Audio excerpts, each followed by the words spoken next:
செய்தியின் தலைப்பு ரெகபோத். இதற்கு செய்திக்கு ஆதாரமாக ஏறெடுக்கப்பட்ட வேத வசனம் ஆதியாகமம் 26ஆம் அதிகாரம் 22ஆம் வசனம். நாம் தேசத்தில் பலுகுபடிக்கு இப்பொழுது கர்த்தர் நமக்கு இடம் உண்டாக்கினார் என்று இந்த வசனம் சொல்லுகின்றது. இந்த வசனத்தின் மூலமாய் நாம் பார்க்கும் பொழுது ஈசாக்கின் ஆசீர்வாதத்தின் பெருக்கத்தை குறித்து சொல்லுகின்றது. ஆதியாகமம் 26ஆம் அதிகாரம் முதல் வசனம் தொடங்கும் பொழுது அது பஞ்சகாலம் என்று சொல்லப்பட்டிருக்கிறது. 2ஆம் வசனத்தில் பார்க்கும் பொழுது கர்த்தர் அவனுக்கு தரிசனமாகி, நீ எகிப்துக்கு போகாமல் நான் உனக்கு சொல்லும் தேசத்தில் குடியேறேன். எகிப்து என்று சொல்லும் பொழுது அது இருளான வாழ்க்கை, முடியாத வாழ்க்கை, கிடைக்காத ஆசீர்வாதங்கள் எல்லாவற்றையும் குறித்து எகிப்து. ஆனால் அதனால தான் கர்த்தர் சொல்கிறார், நீ எகிப்துக்கு போகாமல் நான் உனக்கு சொல்லும் தேசத்தில் குடியேறு. 3ஆம் வசனம் பார்க்கும் பொழுது இந்த தேசத்திலே, அதாவது கோராகு என்று சொல்லப்பட்ட அந்த தேசத்திலே வாசம் பண்ணு, நான் உன்னோட கூட இருந்து உன்னை ஆசீர்வதிப்பேன் என்று கர்த்தர் சொல்கிறார். கர்த்தருடைய வார்த்தைக்கு முதலாவது அவன் செவி கொடுத்து கீழ்ப்படிந்தான். சூழ்நிலைகள் எல்லாம் எதிர்மறையாக இருக்கிறது. பஞ்சகாலம், இந்த வசனம் தொடங்கும் பொழுதே பஞ்சகாலம் என்று தொடங்குகிறது. ஆனால் அவன் கர்த்தருடைய சொன்ன வார்த்தைக்கு, அவன் 3ஆவது வசனத்தை பார்க்கும் பொழுது, நான் இட்ட ஆணையை நிறைவேற்றுவேன். கர்த்தருடைய வார்த்தைக்கு அவன் முதலாவது கீழ்ப்படிந்து தகப்பனாக ஆபிரகாம் சொல்லுக்கு தன்னை கீழ்ப்படுத்துகிறான் என்று பார்க்கிறோம். 5ஆம் வசனத்தில் பார்க்கும் பொழுது, நான் உன் சந்ததியை வானத்தின் நட்சத்திரங்களைப் போல பெருக பண்ணி உன் சந்ததிக்கு இந்த தேசங்கள் யாவையும் தருவேன் என்று சொல்கிறார். உன் சந்ததிக்குள் பூமியில் உள்ள சகல ஜாதிகளும் ஆசீர்வதிக்கப்படும். 12ஆம் வசனத்தில் பார்க்கும் பொழுது, ஈசாக்கு அந்த தேசத்தில் விதை விதைத்தான். கர்த்தர் அவனை ஆசீர்வதித்ததினால் அந்த வருஷத்தில் 100 மடங்கு பலன் அடைந்தான். கர்த்தருடைய வார்த்தைக்கு அவன் கீழ்ப்படிந்து, அவர் சொன்னது நிமித்தம் நான் உன்னோட கூட இருந்து உன்னை ஆசீர்வதிப்பேன் என்று சொன்ன வார்த்தைக்கு அவன் கீழ்ப்படிந்து விதை விதைத்தான். கர்த்தர் அவன் விதை விதைத்தை அறிந்து, அந்த பாருங்க, அந்த வசனம் சொல்கின்றது, கர்த்தர் அவனை ஆசீர்வதித்தினால் அந்த வருஷத்திலேயே 100 மடங்கு பலன் அடைந்தான் என்று பார்க்கிறோம். எதிர்மறையான சூழலில் இருந்து அவன் விதைக்கின்றான். கர்த்தர் அந்த தேசத்துல அந்த வருஷத்துல அவனை ஆசீர்வதிக்கிறார். 13ஆம் வசனத்தில் பார்க்கும் பொழுது, அவன் ஐஸ்வர்யனாகி வர வர விருத்தி அடைந்து மகா பெரியவன் ஆனான். அது மாத்திரமல்ல, 14ஆம் வசனம் சொல்கிறது, ஆட்டு மந்தை என்றும் மாட்டு மந்தை என்றும் பணிவிடைக்காரர்கள் என்றும் எல்லாம் பெருகிவிட்டது. கர்த்தருடைய வார்த்தைக்கு ஒருவன் கீழ்ப்படியும் பொழுது முதலாவது அவன் என்ன சொல்லுகின்றார் என்றால், நான் உன்னோட கூட இருக்கின்றேன். அதெல்லாம் நம்ம கர்த்தர் நம்மோட கூட இருக்கிறார் என்று நம்ம எப்பொழுதும் உணர்ந்தவர்களாக நடக்க வேண்டும். ஆண்டவர் சொல்லிட்டார், அவனை ஆசீர்வதிப்பேன், இந்த தேசத்துல விதைன்னு சொன்னவன அவன் சூழ்நிலையை பார்க்கல, பஞ்சகாலம் பார்க்கல, இது இப்ப விதைச்சா மழை கிடைக்குமா, அதெல்லாம் பற்றி ஒன்றுமே அவன் நினைக்காதபடி கர்த்தர் சொன்ன வார்த்தையை நம்பி விதைத்தான். கர்த்தர் 100 மடங்கு அவனை ஆசீர்வதித்தது மாத்திரமல்ல, வர வர விருத்தி அடைந்தான். அது அந்த ஆசீர்வாதம் அவனோட நின்று விடவில்லை. நாளுக்கு நாள், டே பை டே அவன் விருத்தி அடைந்து மகா பெரியவனானான் என்று பார்க்கிறோம். ஆட்டு மந்தைகளும் மாட்டு மந்தைகளும் பணிவிடக்காரர்களும் பெருகி போனார்கள். ஒருவனோடு கர்த்தர் கூட இருந்தால் அவனை முதலாவது பெருக செய்வார். இதைத்தான் வேதம் சொல்கிறது. ஆபிரகாம் ஒருவனாய் இருக்கையில் அவனை அழைத்து அவனை ஆசீர்வதித்து அவனை பெருக செய்கிறார். கர்த்தர் இன்றைக்கு உன்னை அழைத்திருப்பது உண்மை என்றால் அவர் உன்னை ஆசீர்வதிப்பது உண்மை. உன்னை ஆசீர்வதிப்பது உண்மை என்றால் நிச்சயமாய் பெருக செய்வது உண்மை. 15ஆம் வசனத்தில் பார்க்கும் பொழுது, தகப்பனுடைய வேலைக்காரர்கள் இந்த வெட்டின துறவுகளை எல்லாம் தூர்த்து மண்ணினால் நிரப்பி போட்டார்கள். அதாவது ஆண்டவர் ஒருவனை ஆசீர்வதிக்கும் பொழுது 15ஆம் வசனத்தில் பார்க்கும் பொழுது, அவனுடைய சத்துருக்கள் அவனை பார்த்து பொறாமை கொண்டார்கள். ஆசீர்வதிக்கும் தேவன் உன்னோட கூட இருக்கிறார் என்று உணர்ந்த என்றால் அவனை பார்த்து உன்னுடைய சத்துருக்கள் பொறாமைப்படும்படியாய் கர்த்தர் உன்னை ஆசீர்வதிப்பார். அது மாத்திரமல்ல, 15ஆம் வசனம் சொல்கிறது, தகப்பனுடைய வேலைக்காரர்கள் வெட்டின துறவுகள் எல்லாம் தூர்த்து மண்ணினால் நிரப்பி போட்டார்கள். ஆபிரகாம் தோண்டின எல்லா துறவுகளையும் தூர்த்து போட்டார்கள் என்று சொல்லப்பட்டிருக்கு. பரவாயில்லையா? 16ஆம் வசனத்துல, அபிமெலேக்கு ஈசாக்கை நோக்கி, நீ எங்களை விட்டு போய்விடு, எங்களை பார்க்கிலும் மிகவும் பலத்தவனாய் இருக்கிறாய் என்றார். கர்த்தர் அவனோட கூட இருப்பதினால் அவன் பலத்தவனாய் காணப்பட்டான் என்று நாம் பார்க்கிறோம். 17ஆம் வசனத்துல, அவிடம் விட்டு புறப்பட்டு கேராரின் பள்ளத்தாக்கில் கூடாரம் போட்டு 18ஆம் வசனத்துல மறுபடியும் துறவுகளை தோண்டி அவைகளுக்கு தகப்பனிட்ட பெயர்களை இட்டான். 19ஆம் வசனத்துல, அதாவது இந்த இடத்துல இருந்து பார்க்கும் பொழுது ஈசாக்குடைய பொறுமையை நாம் பார்க்கிறோம். வேதத்தில் சொல்லப்பட்டிருக்கிறது, ஆவியின் கனிகளில் முக்கியமான ஒரு கனி உண்டு என்றால் நீடிய பொறுமை உள்ள கனி. வாழ்க்கையில எத்தனையோ போராட்டங்கள் வரும், வேதனைகள் வரும், சோதனைகள் வரும். ஆனாலும் ஒரு ஸ்திரீயானவள் எல்லாவற்றையும் சகித்து கொள்ளும்படியாய் பொறுமையோடு காணப்படும் பொழுது அவள் நிச்சயமா இந்த குடும்பம் ஆசீர்வதிக்கப்படும். திருப்பியும் தோன்றார் 19ஆம் வசனத்துல, பள்ளத்தாக்கில் துறவுகளை வெட்டும் பொழுது அங்கே சுரக்கும் நீரூற்றை கண்டார்கள். 20ஆம் வசனத்தில், கோராரின் மேய்ப்பர் இந்த தண்ணீர் தங்களோடது என்று சொல்லி வாக்குவாதம் பண்ணினபடினால் அந்த துறவுக்கு பெயர் ஏசேக்கு என்று பெயரிட்டான் என்று போடப்பட்டிருக்கிறது. அடுத்த துறவு 21 வேறொரு துறவு வெட்டினார்கள்.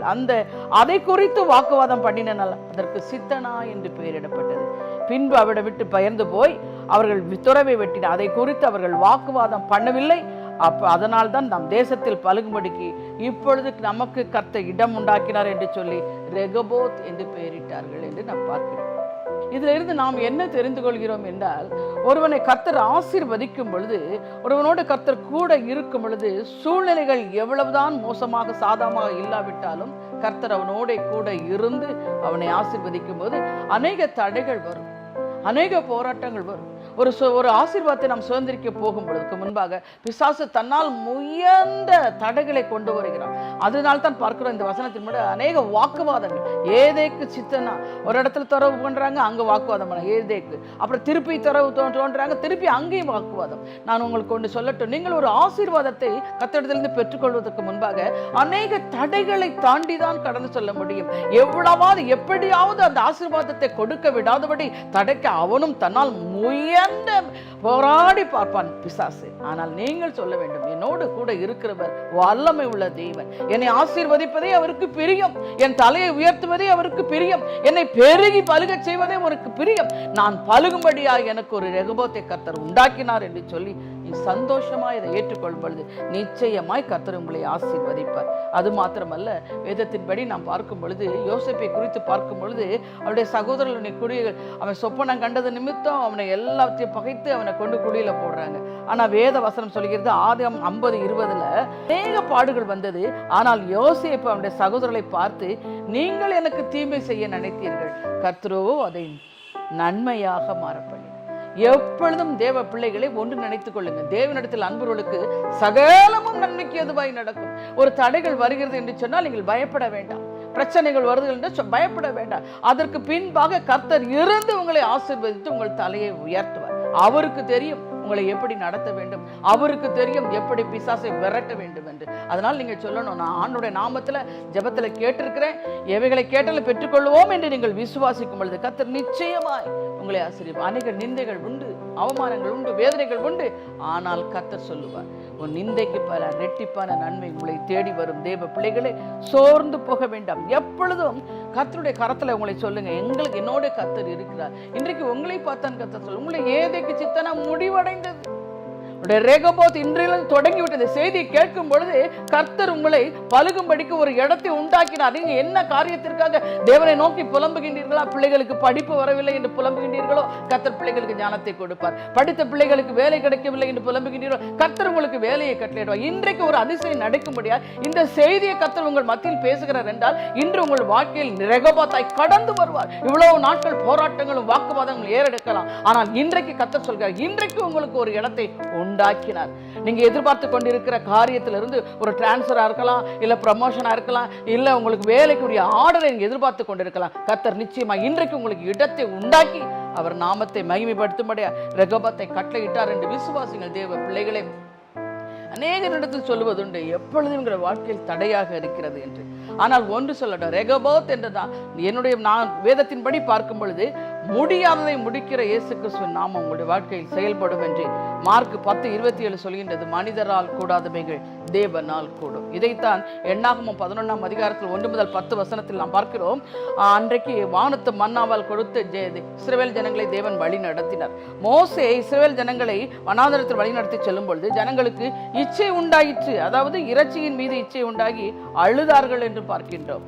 5-6 வசனத்துல இப்பொழுது நம்முடைய உள்ளம் வாடி போகிறதே என்று சொல்கின்றார்கள். 11ஆம் வசனத்துல ஜனங்களில் இருந்த முறுமுறுப்பின் ஆவி இந்த மோசேயையும் பிடித்துக் கொண்டது.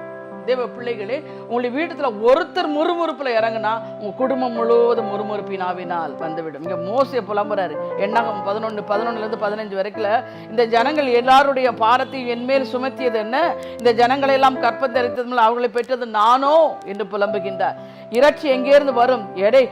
எனக்கு இறைச்சி கொடு என்று என்னை பார்த்து அழுகிறார்களே என்று புலம்புகிறார். 14 வசனம், இந்த ஜனங்கள் எல்லாரும் நான் ஒருவராய் தாங்கக்கூடாத மிஞ்சின பாரமாய் இருக்கிறது என்று புலம்புகின்றார். 15 வசனத்தில், இப்பொழுது என்னை கொண்டு போடும் என்று ஆண்டவரை நோக்கி மோசே கேட்கின்றார். இந்த வேதத்தின் படி பார்க்கும் பொழுது ஆச்சரியமான காரியங்கள் தான். இன்றைக்கு கூட உலகத்துல ஒரு சின்ன காரியத்திற்கும் குடும்பமாய் புலம்பி விடுவார்கள். பிள்ளைக்கு இன்னும் திருமணம் நடக்கல, ஒரு முறுமுறுப்பு. பிள்ளைக்கு இன்னும் வேலை கிடைக்கல, ஒரு முறுமுறுப்பு. இன்னும் நீங்க எதிர்பார்த்த ஆசீர்வாதம் நடக்கல, முறுமுறுப்பு. நான் உங்களுக்கு ஒன்று சொல்லட்டும், முறுமுறுப்பின் ஆவியிலிருந்து நீங்கள் விடுதலை பெற வேண்டும் என்றால் கர்த்தர் செய்த எல்லாம் நன்மைகளுக்காக நீங்கள் நன்றி செலுத்த நன்றி செலுத்த நன்றி செலுத்த உங்களுடைய வாழ்க்கையில முறுமுறுப்பே வராது. தேவ பிள்ளைகளே, இம்மட்டுமாய் நடத்தின எபினேசர் எம்மட்டும் என்னை நடத்துவார். சேனைகளின் கர்த்தர் என்னோட கூட இருக்கிறார். யாக்கோபு தேவன் எனக்கு உயர்ந்த அடைக்கலமாய் இருக்கிறார். என்னை ஆசீர்வதிப்பதே அவருக்கு பிரியம். என்னை தலையை நிமிர பண்ணுகிறவர் என்னை வாளாக்காமல் தலையாக்குவார், என்னை கீழாக்காமல். கர்த்தரை உயர்த்துற துதியை நீ ஏறெடுக்கும் பொழுது அங்க முறுமுறுப்பின் ஆவி கட்டப்படும். தேவ பிள்ளைகளை, ஆனால் இங்கே பார்க்கும் பொழுது ஆண்டவர் ஒரு காடையை அனுப்பி அந்த வனாந்தரத்துல நினைச்சே பார்க்காத அளவுக்கு அவர்களுடைய அந்த இறைச்சியை சாப்பிடும்படியா கர்த்தர் கிருபை பாராட்டினார். தேவ பிள்ளைகள், ஒரு நாளும் இது மனிதரால் கூடாதவைகள் தான், தேவனால் கூடாதவைகள் அல்ல. பிள்ளைகளுக்கு வேலை கிடைக்க வேண்டுமா? கர்த்தர் நிச்சயமாய் கொடுப்பார். திருமண காரியம் நடக்க வேண்டுமா? குடும்பத்துல கணவன் ரட்சிக்கப்படலையா, மனைவி ரட்சிக்கப்படலையா, பிள்ளைகள் ரட்சிக்கப்படலையா? இந்த செய்தியின் மூலம் கர்த்தர் சொல்கிறார், ரெகபத்தாய் கடந்து வந்த குடும்பத்தின் ரட்சிப்பை நிச்சயமாய் முடிவு உண்டு. தேவ பிள்ளைகளே, பயப்படாதீர்கள். இந்த நாளிலிருந்து கர்த்தருடைய வாழ்க்கையில் ஒரு ரெகபத்தாய் கடந்து வந்து ரட்சிக்கப்படாத கணவன், ரட்சிக்கப்படாத பிள்ளைகள், ரட்சிக்கப்படாத காரியம், எந்தெந்த காரியத்துல இந்த பிரச்சனைகளுக்கு ஒரு முடிவு வரவில்லை என்று புலம்பி நிற்கின்றீர்களோ, பிரமிப்பு கற்பத்தின் கனிக்காய் காத்திருக்கின்றீர்களோ, கர்த்தர் கற்பத்தின் கனி உங்களுக்கு கட்டளையிடுவார். வேலைக்காய் காத்திருக்கின்றீர்களோ, உங்கள் பிள்ளைகள் கர்த்தர் வேலை நிச்சயமாகவே முடிவு உண்டு. நம்பிக்கை வீண் போகாது. நாம் எல்லாரும் ஜெபிப்போமா? எங்களை நேசிக்கிற அன்புள்ள ரட்சகா, எத்தனை போராட்டங்களிலும் நீர் எங்களோடு கூட இருந்து ஆசீர்வதிக்கிற தேவனாய் கடந்து வந்திருக்கிறப்பா. தேவரே சகலத்தையும் செய்ய வல்லவர். நீர் செய்ய நினைத்தது தடைப்படாது. தடைகளை நீக்கி இன்றைக்கு எல்லாருக்கும் ரெகபோத்தை நீர் கட்டளையிட்டதற்காக உமக்கு ஸ்தோத்திரம் ஆண்டவரே. ஒவ்வொருவரையும் பேர் பேராய் ஆசீர்வதி. எந்தெந்த வாழ்க்கையில எந்தெந்த பிரச்சனையில் அவங்களுக்கு ரெகபோத்தாய் நீர் வர வேண்டும் என்று பிள்ளைகள் விரும்புகிறார்களோ அந்த பகுதியில் நீர் ரெகபோத்தாய் வந்து கர்த்தர் உங்களுக்கு இடம் உண்டாக்கினார் என்று ஆசீர்வாதத்தை பெருக்கத்தை கர்த்தர் கட்டளையிடுவீராக. லிஷிலி பெலி ஹபில துனி தரி ஹந்துரி ஹபில திரி ஹந்துரி கபர. யார் இந்த லில்லி லிஹோபினி காடா தோஷி கடா போகடன கபரம் படித்து முடித்து விட்டு வேலை இல்லாமல் புலம்பி அழுகிற உன்னை பார்த்தான் கர்த்தர் சொல்கிறார். லில்லி, சோர்ந்து போகாதே. பலன் உள்ளவனுக்கும் பலன் அற்றவனுக்கும் உதவி செய்து கர்த்தருக்கு லேசான காரியம். பிரமிப்பு அடையும்படியா சீக்கிரத்திலே கர்த்தர் உனக்கு வேலைக்கு ஆர்டர் உன் வீடு தேடி வரும்படியா கர்த்தர் அனுகிரகம் பண்ணுகிறேன் என்று வாக்கு கொடுக்கின்றார். அவர் உன் வாழ்க்கையில் ரெகபத்தாய் கடந்து வந்து ஆசீர்வாதத்தை கட்டளையிடுகிறார். ரிஷிலி மானை கூறபாலா தகடது நிஷிந்தர பல பீனமி கமி கப ஹடனு கபதுரா நிஷில பூஷந்துரி கப. செல்வகுமார், செல்வகுமார் இயேசுனை மிகவும் நேசிக்கிறார். கற்பத்தின் கனிக்காயா அழுது புலம்புகிறாய். 5 வருடங்களாகி குழந்தை இல்லாமல் புலம்பி நிற்கிறாய். கர்த்தர் சொல்கிறார், இன்றைக்கு உன் வாழ்க்கையில் உன்னை பலுகி பெருகும்படியா ரெகபத்தை உனக்கு கட்டளையிட்டேன் என்று வாக்கு கொடுக்கிறார். கர்த்தருடைய கரம் உனக்கு பிரமிப்பு அடையும்படி அதிசயம் செய்யும். விசுவாசி. உஷி பெல்லபினி ஹபைனி சீக்கூராமா லிகாதூனி கம். யார் இந்த லிவிங்ஸ்டன் இஷல்லபூனி ஹந்துனி திரி ஹபிலதுரி கபலவா.